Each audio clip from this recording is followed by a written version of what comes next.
detection of reaction intermediates. This is our today's lecture. First we are starting with carbenes. कार्बीन्स को generally R2C और आगे 2 electrons ये paired भी हो सकते हैं और अनपेयर्ड भी हो सकते हैं, इस तरह शो किया जाता है। According to Jerry March 4 methods हैं इनकी डिटेक्शन के। IR स्पेक्ट्रोस्कोपी से डिटेक्ट किया जा सकता है, और अगर हम IR स्पेक्ट्रम देखें CCl2 का जो कि ट्रैप की जाती है इन, जैसे ही CCl2 प्रिपेयर होती है तो इसको सॉलिड आर्गोन जो है उसमें ट्रैप कर दिया जाता है और फिर इसका स्पेक्ट्रम लिया जाता है IR स्पेक्ट्रोस्कोपी से एट वेरी लो टेम्परेचर। ये तकरीबन कुछ केल्विन के करीब ये टेम्परेचर होता है। तो इससे ये इंडिकेट होता है कि ग्राउंड स्टेट में जो ये स्पीशी है CCl2 ये सिंगलेट फॉर्म में पाई जाती है। सिंगलेट से मुराद है दोनों इलेक्ट्रॉन्स पेयर्ड है।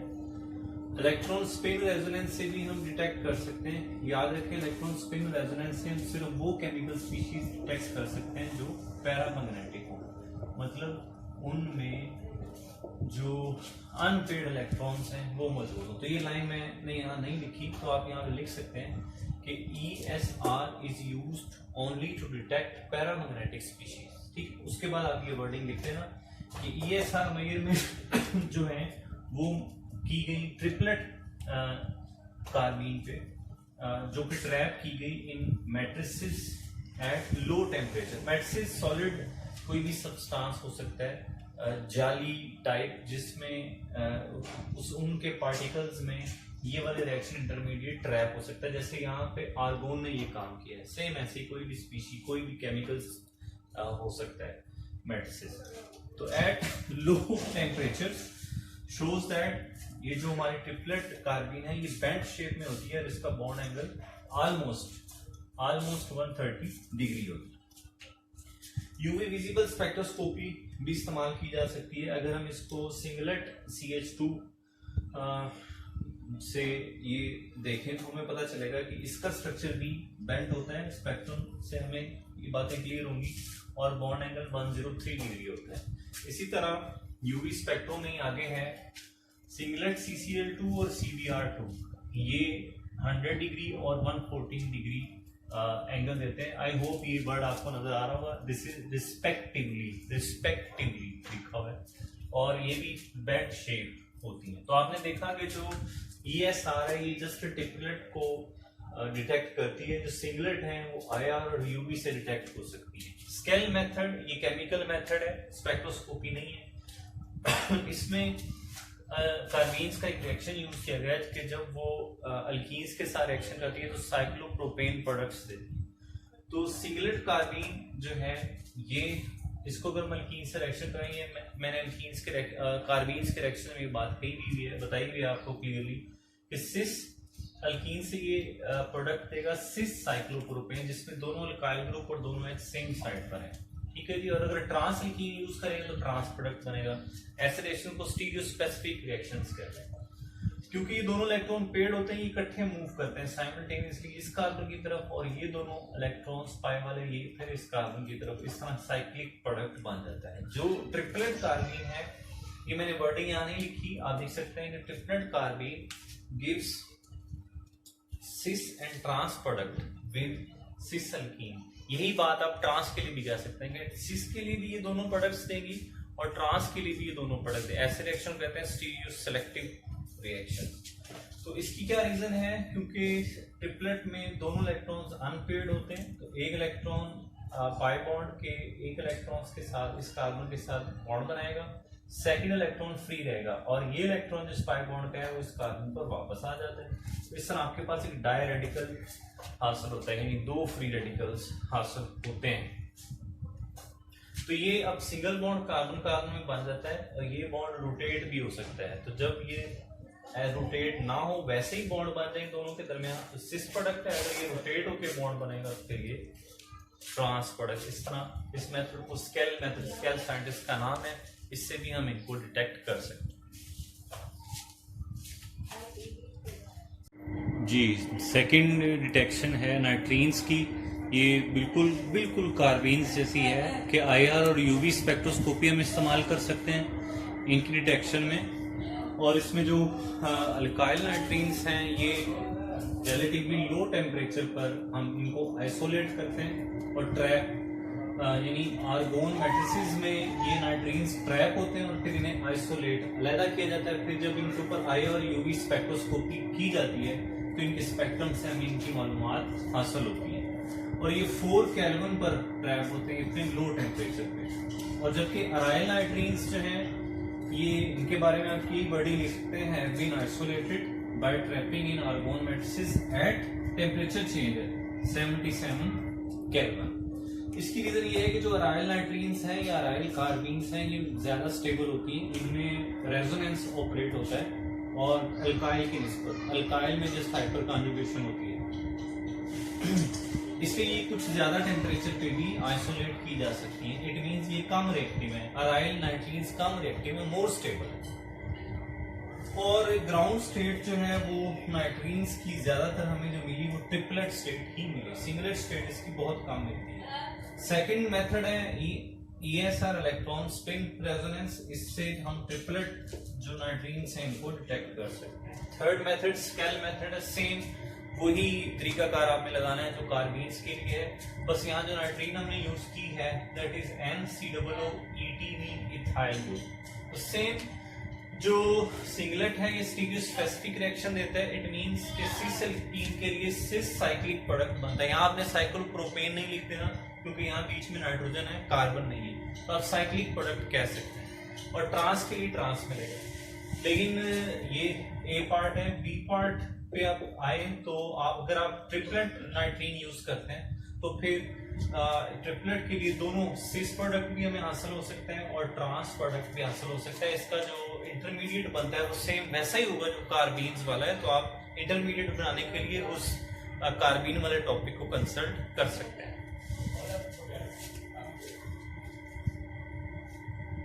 Let's come towards free radicals. Free radicals जो हैं ये ESR electron resonance electron spin resonance से डिटेक्ट हो सकते हैं क्योंकि इनमें भी अनपेड इलेक्ट्रॉन्स होते हैं। इसके अलावा हाईली स्टेबलाइज्ड फ्री रेडिकल्स, आपने पूरी वर्डिंग लिखनी है, शॉर्ट नहीं लिखना। High stabilised free radicals may be detected by UV visible spectroscopy। NMR spectroscopy से भी हम डिटेक्ट कर सकते हैं फ्री रेडिकल्स और उस NMR में जो इफेक्ट ओवरहाउजर इफेक्ट ऑपरेट हो रहा होता है जिससे फ्री रेडिकल्स की डिटेक्शन होती है। Unpaired electrons in FR is present in single occupied molecular orbital. जो फ्री रेडिकल्स होते हैं इनमें जो अनपेड इलेक्ट्रॉन होता है वो सिंगल ऑक्युपाइड मॉलिक्यूलर ऑर्बिटल में, यानी ऐसे मॉलिक्यूलर ऑर्बिटल में होता है जिसमें सिंगल इलेक्ट्रॉन हो, उसी को हम कहते हैं सिंगल ऑक्युपाइड मॉलिक्यूलर ऑर्बिटल। अगर ये हाई एनर्जी का ऑर्बिटल हो जिसमें ये इलेक्ट्रॉन मौजूद है तो फिर ये इलेक्ट्रॉन लूज कर देगा। इलेक्ट्रॉन लूज करने से हमें क्या इसको कहते हैं ऑक्सीडेशन, और ऑक्सीडेशन से हमें मिलेगा कार्बोकेटाइन। लेकिन अगर ये इलेक्ट्रॉन जो सिंगल ऑक्युपाइड मॉलिक्यूलर ऑर्बिटल में ये किसी लो एनर्जी वाले मॉलिक्यूलर ऑर्बिटल में मौजूद है तो फिर लो एनर्जी से इलेक्ट्रॉन लूज तो नहीं होता लेकिन इलेक्ट्रॉन गेन हो सकता है। तो जब इलेक्ट्रॉन गेन होगा तो यहाँ सेम वर्डिंग हमें लिखनी है, if single occupied molecular orbital is a low energy orbital the free radical forms a NA9, यहाँ पे आ जाएगा NA9 और ऑन रिडक्शन ये रिएक्शन होगा, इलेक्ट्रॉन ऐड हुआ और ये हमारे पास बन गया एक कार्बेनायन। इससे भी ये कार्बोकेटाइन और कार्बोएनाइन बनाने से भी हम फ्री रेडिकल्स को डिटेक्ट कर सकते हैं। लास्ट पे है बेंजाइन। इसका फर्स्ट एविडेंस किसने दिया? स्ट्रोमर एंड कोहलर्ट ने 1902 में। उन्होंने ये कंपाउंड लिया 3-ब्रोमो बेंजोफ्यूरेन। ये आपके सामने कंपाउंड है, ये पोजीशन 1 है, ये 2 है, ये 3 है। 3-ब्रोमो बेंजोफ्यूरेन बेस और इथाइल अल्कोहल की मौजूदगी में रिएक्शन करवाया गया। तो फर्स्ट इससे बना ये इंटरमीडिएट का सबसे पहले बेंजाइन इंटरमीडिएट का सबसे पहला कंसेप्ट इन लोगों ने दिया था। और फिर आप अगर यूज करते हैं एथोक्साइड बेस, यानी यहाँ आप बेस की जगह लिखते हैं EPO- सोडियम एथोक्साइड, तो उसमें से बेस कौन आएंगे? एथोक्साइड। तो एथोक्साइड यहाँ अटैक करेगा और ये नेगेटिव चार्ज यहाँ शिफ्ट होगा, फिर ये रिएक्शन में पीछे पड़े हैं कि फिर ये फाइल होल से हाइड्रोजन को गेन कर लेगा, तो यहाँ पर हाइड्रोजन ऐड हो जाएगा, ठीक है यहाँ पर। तो इस तरह हमें मिला पोजीशन 2 पे 2 एथॉक्सी बेंजोफ्यूरिन। तो 3 ब्रोमो से 2 पे एथॉक्सी आ जाना, इससे शो होता है कि इन दोनों के बीच में जो इंटरमीडिएट था वो कुछ ऐसा। फिर C14 लेबलिंग की 1953 में रॉबर्ट्स एटॉल मीन रॉबर्ट्स के साथ जो बाकी साथी थे उन्होंने ये रिएक्शन परफॉर्म किया। C14 लेबलिंग से मुराद है कि किसी एक कार्बन के लिए आइसोटोप जो यूज किया गया वो C14 था, रेडियो एक्टिव आइसोटोप। ये ऑर्गेनिक केमिस्ट्री में एक तरीकाकार है मैकेनिज्म की डिटेक्शन के लिए। तो उन्होंने क्लोरोबेंजीन यूज की, लेकिन जो क्लोरो के साथ कार्बन अटैच है यानी कार्बन 1, ये 14 कार्बन लिया। तो इसको मैंने यहाँ जो है वो एक दायरा जो है उसको भरा हुआ है, तो ये शो कर रहा है कार्बन 14 और ये पहला कार्बन, ठीक है, जो क्लोरीन से अटैच है, इसका नाम है क्लोरोबेंजीन 1C14, ठीक है जी।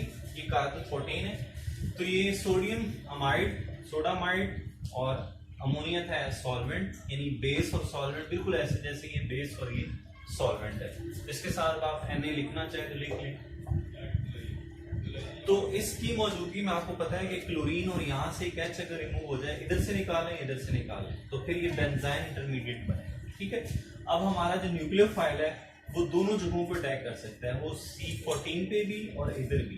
तो हमारे पास इक्वल अमाउंट्स बनती हैं दोनों में, ठीक है। यहाँ पे भी NH2 लगा और यहाँ पे भी NH2। तो इससे हमें ये अंदाजा हुआ कि जो एनिलीन है ये दो तरह की बनती है। एनिलीन बनी एनिलीन 1C14 और आगे जगह नहीं है तो मैंने सिर्फ 2C14 लिखा हुआ है, आपने इसका नाम भी पूरा लिखना है, यानी एनिलीन 2C14। तो यहाँ कार्बन 1 पे C14 आइसोटोप है, यहाँ कार्बन 1 तो ये है, ये कार्बन 2 है। जिस कार्बन से डायरेक्ट NH2 लगी होती है उसे कार्बन 1 कहते हैं यूरोपिक नोमेनक्लेचर में। तो यहाँ पर कार्बन 2 पे हमें मिला C14। तो दोनों की इक्वल अमाउंट्स से हमें ये पता चला कि बीच में जो मैकेनिज्म जो इंटरमीडिएट आता है वो इस तरह का बेंजाइन आता है। अमाइनो इधर भी आ सकता है इधर भी आ सकता है।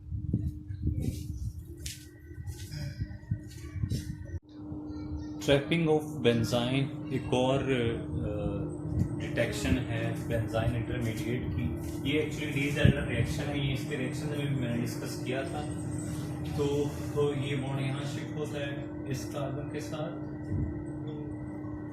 या क्यों कह लें ये बॉन्ड इधर शिफ्ट होता है इस कार्बन का इधर, और ये बॉन्ड इधर शिफ्ट होता है इस कार्बन का इधर, और ये बॉन्ड इधर शिफ्ट हो जाता है।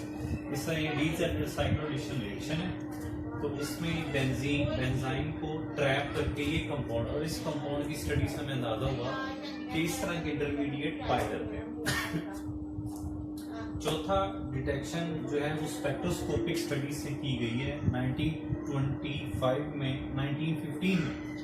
सिंगल बेंजाइन मॉलिक्यूल की इमेज ली गई स्कैनिंग टनलिंग माइक्रोस्कोप से STM से, और इमेज से हमें कुछ बॉन्ड लेंथ का अंदाजा हुआ। जैसे जो बेंजाइन के ट्रिपल बॉन्ड की बॉन्ड लेंथ है ये 1.26 एंगस्ट्रॉम आती है, और बेंजीन के किसी भी कार्बन कार्बन बॉन्ड की ये बॉन्ड लेंथ नहीं होती। बेंजीन की नॉर्मली बॉन्ड लेंथ 1.39 एंगस्ट्रॉम होती है।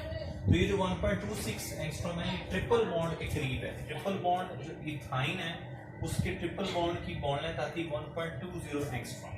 इट मीन कि ये ट्रिपल बॉन्ड है, लेकिन ये ट्रिपल बॉन्ड नॉर्मल इथाइन का ट्रिपल बॉन्ड है उससे थोड़ा सा लॉन्गर है, लंबा है, इसीलिए ये वीक बॉन्ड होता है। दूसरी तरफ आप आ जाए, जो बाकी बॉन्ड लेंथ हैं बेंजीन की वो होनी चाहिए नॉर्मल 1.39, लेकिन ये थी 1.38 एंगस्ट्रॉम। तो that is slightly shorter than normal carbon carbon bond length in benzene 1.39। Thank you for watching.